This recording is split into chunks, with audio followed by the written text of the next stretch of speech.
Бисмиллах, вассалату вассаламу аля расулиллах, ва аля алихи ва сахбихи ва ман валя, сумма амма ба'д.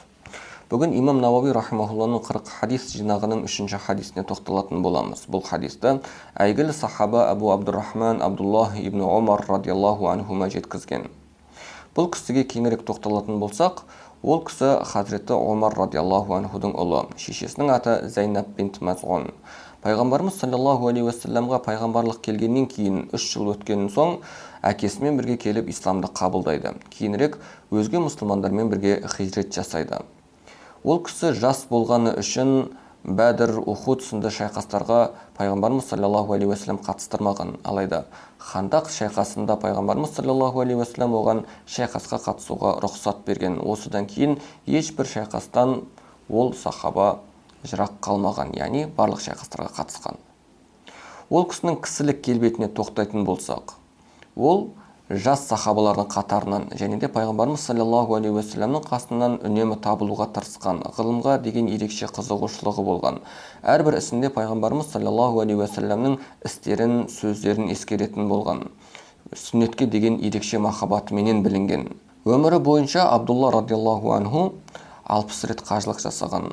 1000-ға жуық рет умра жасаған болса, сонымен қатар тағы да 1000-ға жуық адамға бостандық алып берген, яғни құлдықтан босатып азаттық алып бергендігі айтылады. Сонымен қатар Абдуллах ибн Омар радиаллаху анхума хадистерді көп жеткізген сахабалардың, яғни муксириндердің ішіне кіреді. Ғалымдардың айтуы бойынша ол кісі 2630 хадисті жеткізген. Абдуллах ибн Омар радиаллаху анхуманың уақытында көптеген бүліктер болған. Алайда ол бүліктердің еш қайсысына қатыспаған. Хазіреті Абдуллах радиаллаху анхума кейбір деректерде 73 жылы, кейбір деректерде 74 жылы 84 жасында Мекке қаласында қайтыс болғанын айтады. Хадистің мәтініне келсек. Ан Аби Абдуррахман Абдуллах ибн Омар радиаллаху анхума қол сами'ту Расулаллахи саллаллаху алейхи вассалама яқул بني الإسلام على 5 شهادة أن لا إله إلا الله وأن محمد رسول الله وإقام الصلاة وإيتاء الزكاة وحج البيت وصوم رمضان. Хадисті имам Бухари және де имам Муслимдер жеткізген. Аудармасы. Абу Абдуррахман Абдуллах ибн Омар радиаллаху анхума пайғамбарымыздың саллаллаху алейхи уассалам былай дегенін естігенін жеткізіп жатыр. Ислам мына 5 нәрсеге құрылған. Ла илаха иллаллах Мухаммадур Расулуллах, яғни Алладан өзге құдай жоқ, Мұхаммед оның елшісі. Кейінірек намаз оқу, кейін зекет беру, қажылық жасау және де Рамазан айының оразасы. Осы 5 нәрсеге құрылғандығын айтып жатыр. Хадисті ашықтаған ғалымдар бұл хадистегі мына сөздерге көңіл аударады. Біріншісі, пайғамбарымыз саллаллаху алейхи уассалам исламды бейне бір ғимарат ретінде суреттеп жатыр. Және де ол ғимарат негізгі 5 тірекке құрылған. Бұл 5 тірексіз әлгі ғимарат құлап қалатындай. Бұл 5 тіректің әуелгісі Ла илаха иллаллах Мухаммадур Расулуллах, яғни Алладан өзге құдай жоқ, Мұхаммед оның елшісі деген тірек. Бұл ең негізгі тірек. Мұсылманды мұсылман қылатын және де адамдардың ол адамменен мұсылманша мәміле жасауының шарты да осы. Кімде-кім осы кәлиманы айтатын болса, яғни ла илаха иллаллах Мухаммаду Расулуллах деп мойындайтын болса, онда біз ол адамменен мұсылманша мәміле жасауымыз керек болады. Яғни, егер ол адам үйленетін болса, мұсылман қызды алуына құқысы болады. Сол сияқты, егер ол адам қайтыс болатын болса, мұсылмандардың қабірінде көміледі. Егер ол адам қайтыс болатын болса, оның малы мұсылманша мираспенен бөлінетін болады, тағысын тағы. Кімде-кім осы кәлиманы айтатын болса, онда ол мұсылман үкімінде. Алайда ол басқа да тіректерді орындауы тиіс. Осы тіректердің екіншісі намаз. Араб тілінде намаз оқудың өзінің етістігі бар. Солля юсолли. Алайда Құран кәрімде де пайғамбарымыз саллаллаху алейхи уассаламның осы хадисте де қолданған сөзі иқама, яғни намазды тұрғызу дейді. Неліктен олай дейтін болса, ғалымдар бұны былай деп ашылайды. Себебі намаз ол белгілі бір дәрежеде кәмілдікпенен орындалу керек. Оның сыртқы парыздары, ішкі парыздары, уәжіптері, сүннеттері, тіпті әдептерінің барлығы сақталынуы керек дейді. Намаздың намаз болуы үшін оның сыртқы парыздары менен ішкі парыздары толық орындалуы керек. Кімде-кім осы парыздарын орындайтын болса, онда оның намазы намаз болып есептеледі. Сыртқы парыздарға тоқталатын болсақ, ол бірінші адамның тазалығы, яғни хадас және де хабас деп айтылады. Бұл тазалықтардың біріншісі адамның киімінің таза болуы және де намаз оқығалы тұрған жерінің таза болуы. Екіншісі адамның дәреті болуы және де ғұслы болуы. Үшіншісі адамның намазға деген ниеті болуы, яғни оқығалы тұрған намазына деген ниеті болуы. Төртіншісі құбыланы табуы. Бесіншісі әуретінің жабық болуы. Және де алтыншысы уақыттың кіруі. Осы сыртқы парыздар орындалатын болса, онда адам намаз оқуға кіріседі деген ішкі парыздарын реттейді. Ішкі парыздары деп отырғанымыз тәкбир тахрим, яғни намазға кіргенін көрсететін тәкбір айту. Екіншісі намазда тұру, иқама. Үшіншісі намаздың ішінде Құраннан бір нәрсе оқу, яғни қираат.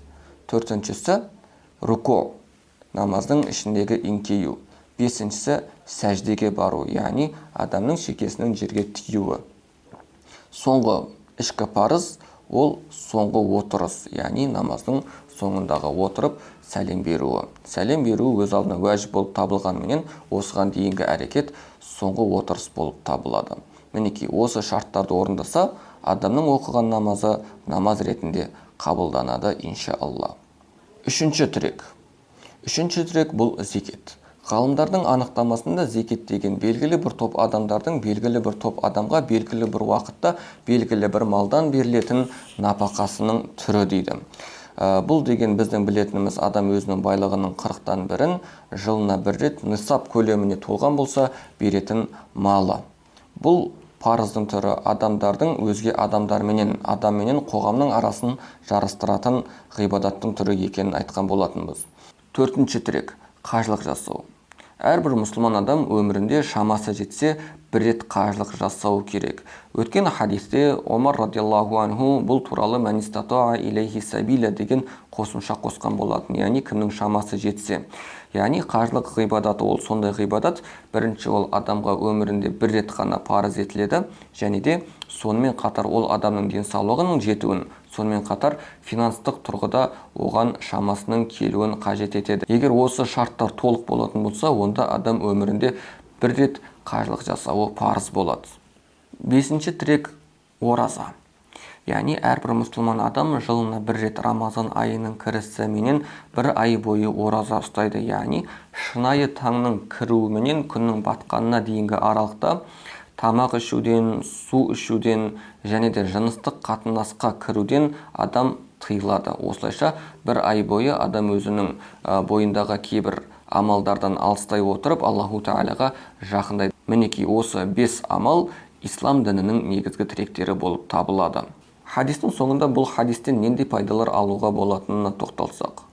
Доктор Хишам Камил Әл-Әнуар Әл-Мухаммади атты кітабында бұл хадистен мынадай пайдалар алуға болады деп мына нәрселерге сілтеме жасаған екен. Біріншісі, ислам сенімнен және де амалдан тұрады. Екіншісі, намаз діннің тірегі. Әрбір мұсылман адам иман еткеннен кейін намазын оқуға тырысуы керек. Үшіншісі, ислам діні 5 негізге құрылған. Кімде-кімнің шамасы жете тұра бұл амалдардың біреусін орындамайтын болса, онда оның діні кәміл болмайды.